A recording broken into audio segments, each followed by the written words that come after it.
Yeah,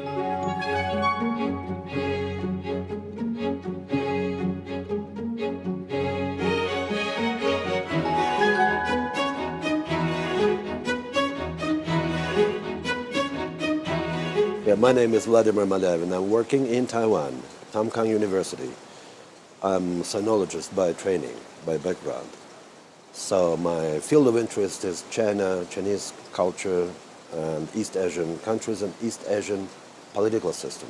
In Taiwan, I'm teaching mostly on European history, including Hungary and Austria, and Russian civilization, comparative civilization. This is my major field of interest.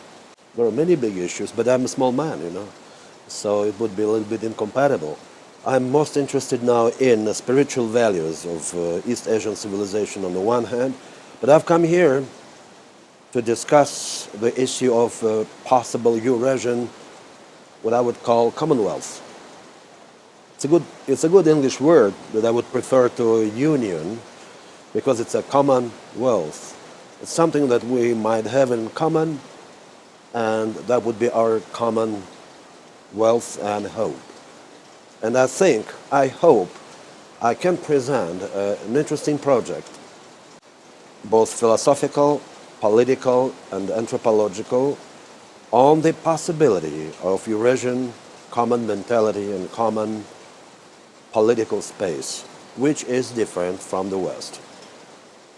I'm starting from just two fundamental options in the history of civilizations and man's self-knowledge. You either identify yourself with some essence or whatever, something existing, or you are identifying yourself with the limit of your experience, whatever it is.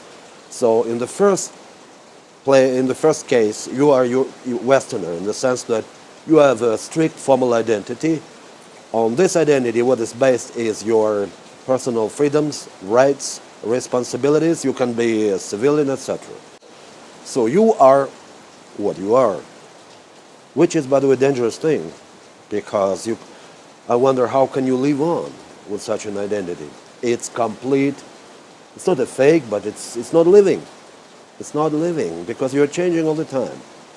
So you have somehow to accommodate that to your life, which I think explains why European civilization has a strong element of hypocrisy in a sense. I'm sorry to say that, in a sense. That's all right. We need to survive somehow. No problem with that. And the second case, option, being identical to the transformation, or metanoia, if you wish, this Greek word, which drives you, propels you somewhere in the unknown dimension of existence. It's just a pure logical option. You have to choose either this or that. So the first is the West, but that doesn't mean that the West cannot learn something from the East, and the vice versa, of course. So we have this appearances or expressions of both ways in every culture, and even in every human personality in a sense. But still, you have to make a decisive option, either that or that. That's all. So now, finally, we would have what I would call Euro-American global system, based mostly on Cartesian and Kant's legacy, philosophical legacy, with all this individualism and liberalism that go together with it, and what I would call Eurasian or Euro-Asian Commonwealth, because you cannot have a union here, since you have no formal or strict identities. So there is nothing to be, you are not equal to anything. There is no equality, no equal citizens, whatever.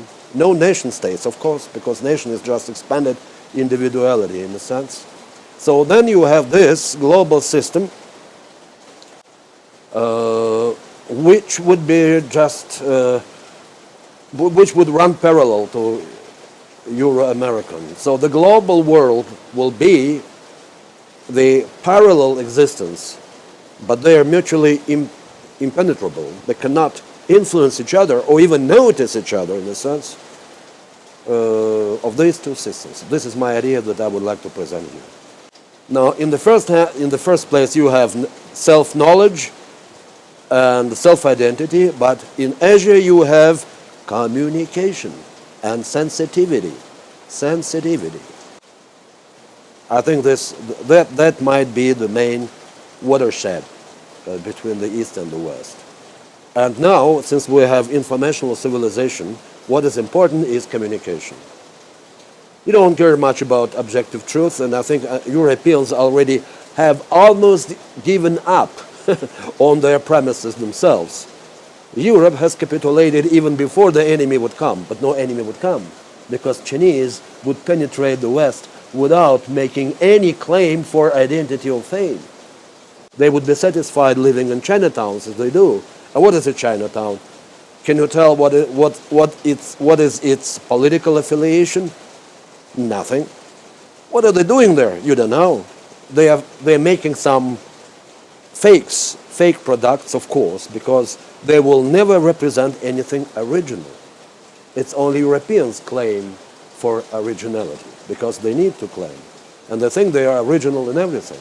They are the creators of the world, the makers of the world. This is just in a nutshell what I would like to say in a few minutes in my presentation. Maybe I can already cancel my report.